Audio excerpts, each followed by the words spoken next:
Hi BookTube and welcome to a new video. This is a recent reads. 2 books completed this week.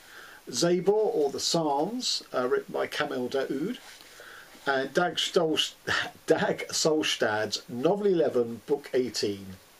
So I'm going to start with Zabor or the Psalms by Kamil Daoud, who is Algerian, although he lives in Tunisia. He's a journalist, and he wrote the rather wonderful The Meursault Investigation, which is a sort of angry, lyrical response to Albert Camus' The Outsider, which is a book about a French colonial who shoots an Algerian dead on the beach and is arrested, and the bulk of the book is an attempted interrogation of his motives, and he doesn't really have any because it's a book that's essentially about existentialism. The Meursault Investigation is a response to that, saying, well, it's all very well focusing on the coloniser, but what about the people left behind, the mother and the son of the Algerian who was shot dead? And the book is told from their perspectives, and involves the idea of a tit-for-tat killing a French colonial, but then it moves on beyond that. It's a really powerful book. But he's not written a lot of other fiction until we get to this, Zabor or the Psalms, which was translated by Emma Ramadan.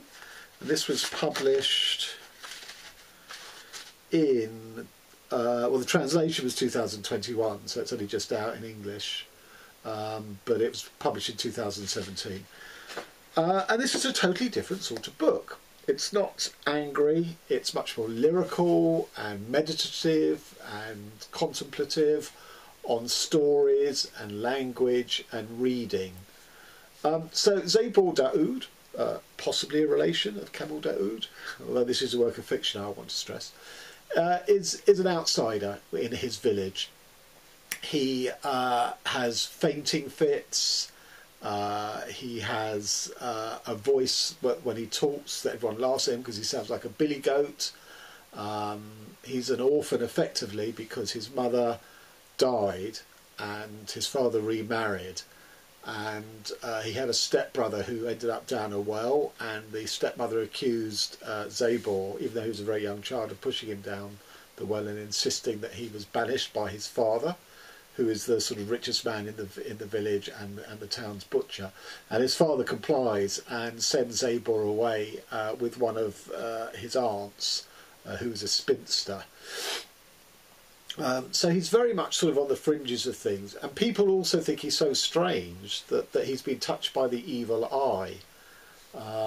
He's exceedingly bright at school, far more advanced than his peers. He can read and write when they're barely literate, but he's even though he's read the holy book, he's not religious in any manner. So the other thing is that he seems to like spending time in the 2 cemeteries in the village, one which is a sort of for sort of French Christians and one which is an Islamic cemetery. And again, people find that weird and are very uncomfortable with it. And in the end, the village decides that he is not allowed out of his aunt's house onto the street by day, but he's free to come out at night, and if he wants to go and hang out in cemeteries, that's fine, as long as they don't have to sort of see it. So he lives this sort of twilight existence, really, on the completely alienated from the rest of his village, except for his aunt, who fights tooth and nail his corner. But he develops, through his love of reading and through his discovery of fiction that's written in French, he starts writing his own stories, and is an amalgam of sort of French, which of course reads from left to right, and Arabic, which of course reads from right to left. So it almost becomes sort of a unique cipher, a code that only he can understand, because he's blending these 2 sort of writing traditions. And he finds that he can preserve the life of those who are sick and ill in the village by sort of writing their stories, by not letting them die, by preserving their memories, and it seems to give them an extension of life. And just as an expression of that, the story is essential to lift up a dying person, but rescuing the village from futility requires a Herculean narrative. It's a vast enterprise, a meticulous description of the place, of the sign announcing Abukir on the road which leads to the city all the way to the first Barbary fig trees in the south. The world owes its perpetuity only to the necessity of its description by someone somewhere. That's a fact. And sometimes my stomach is in knots at the idea of forgetting a detail and thus participating in a death or accelerating it.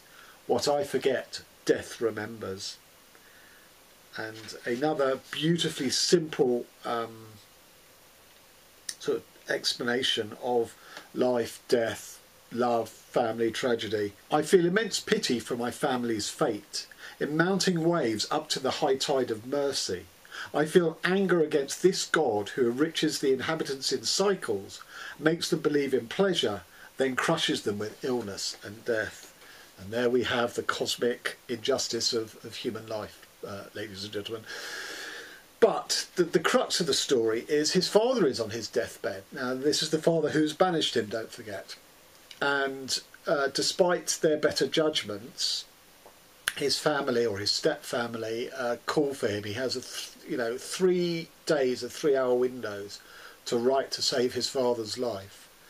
And that's psychologically where I think the book gets really interesting, because he's blocked. He has writer's block because of his relationship with his father having been banished and stuff.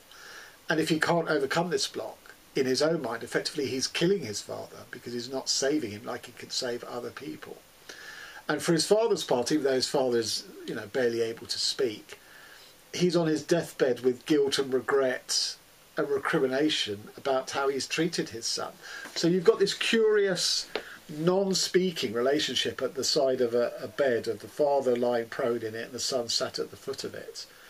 And both of them are sort of thrown into sort of turmoil of rescinding everything that's happened between them over the entire lifespan of the son. It's very interesting psychologically. This is not a perfect book, however.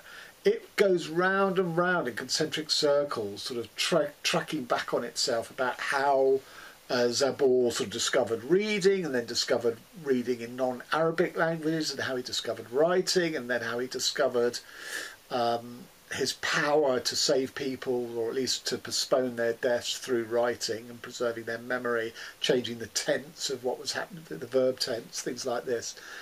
But instead of rolling that out, it keeps sort of coming back and sort of restating it in a different way. So while I think that sort of fits the plot of a voyage of discovery, an inner voyage of discovery, it was a bit frustrating to read because the time sort of jumped all over the place, really, and it wasn't always clear that you were going back in time and stuff. So I did find that slightly frustrating. And then, but it's it's a wonderful meditation on, as I say, things like reading and writing and stuff. And just as a final piece that I'm going to read, we speak in our country of the well-guarded tablet, the mother of the book, the celestial version we find through prayer and meditation, the meaning we restore through asceticism and bodily sacrifice until we're dizzy. But all religions speak of a book as the world or the back world. They insist that the pilgrim is a distracted reader, the believer a blind reader, the contemplator a reader hesitant to turn the pages, and the writer a reader who reproduces. I don't believe in the theory of hidden meaning. I believe in the inventory and in the preeminence of memory over death. Things are held suspended in space and time because they are inventoried in a mind, because our language keeps them in its permanent immediacy.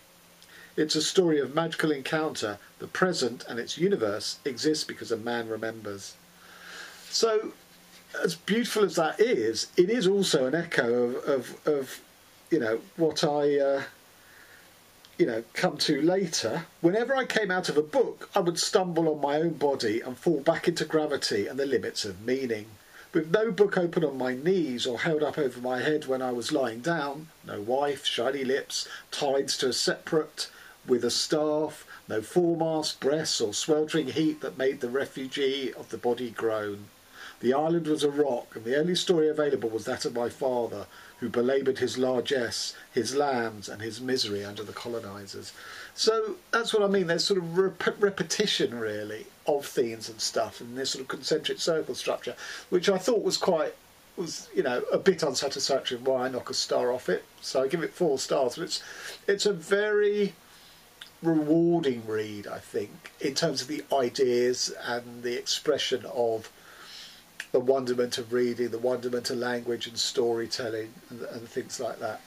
But it's not really a plot other than this father and son at the father's deathbed. That's about the only sort of plot incident, other than a lot of sort of, you know, recall of childhood memories and stuff. And on to another 4-star book, Dag Solstad. I keep getting his name wrong. Dag Solstad, Novel 11, Book 18, which has become my favourite title of all time. I love that title. And in a way, I think it sort of motivated me to pick the book up. So Bjorn Hansen lives in Oslo, where he's in the ministry, so quite high up in the Norwegian sort of government. He's married with a young son, aged 2. But he feels his life is empty. And he sort of goes on what he calls an adventure, which is following a woman, not his wife, to back where she's going back to a provincial town, and he follows her.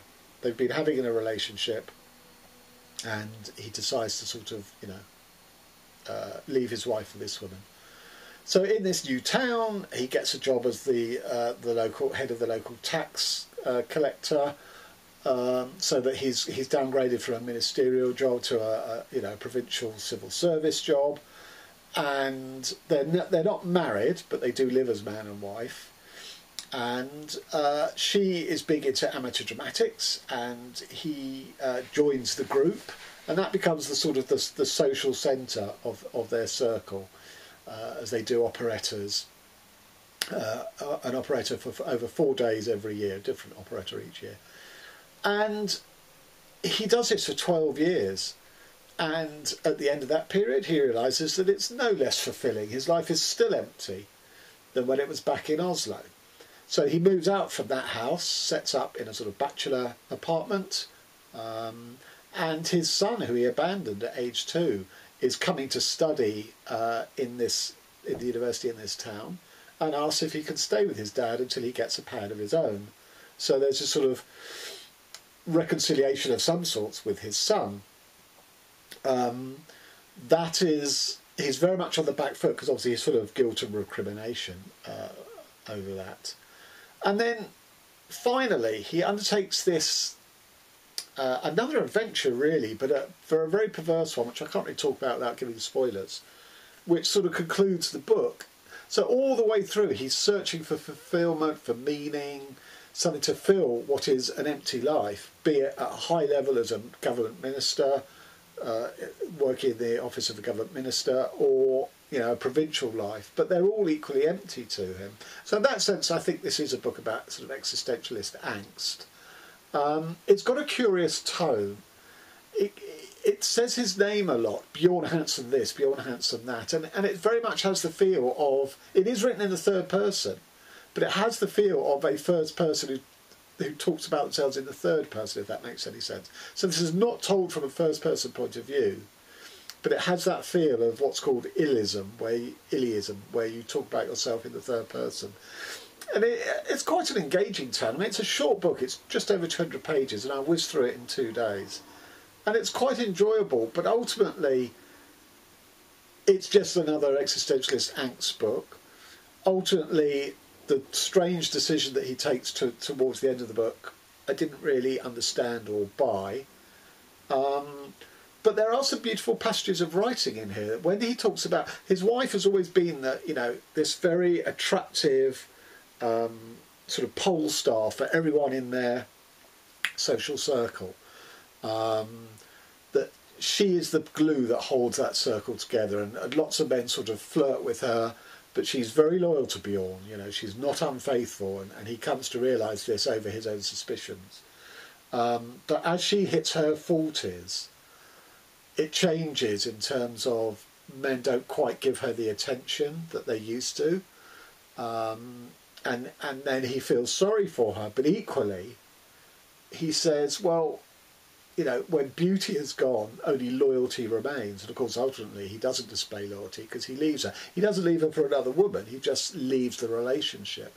So there are some really beautiful, poignant bits of writing. But overall, I just felt the book lacked a bit of heart, lacked a bit of a core, really.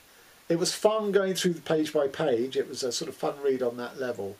But I give it 4 stars because it was slightly unsatisfying. A bit like a fast food takeaway when you're hungry again an hour later. And on to what I'm currently reading. So this is The Treatment by Michael Nath. I think this is his debut. He's a British writer. I'm only 50 pages into it. He is writing about an infamous incident in sort of British police and sort of race relations history when 2 black youths were stood at a bus stop waiting for the bus when a racist gang of at least 5 white youths came along and stabbed them both, killing one of them. And it was sort of, you know, the police handling of this case took 25 years to bring 2 of the 5 to justice. There was lots of institutional racism, as well as obviously the actual racism of the gang who did the murder. And I think this covers it all. But in the 50 pages I've read, the writing style is so engaging. It's slightly off kilter. It sort of drops words in, sort of antiquated words that you're not expecting. It's very heavily dialogue, you know, between people. And, you know, there's words I was looking up in urbandictionary.com. I'm intrigued to see where this goes. I mean, I know the story it's telling very well. I'm not quite sure at this stage whether it's a direct treatment and it won't even change the names, or whether it's a fictionalised version of that story. Okay, so that's my recent reads. Till next time, thanks very much.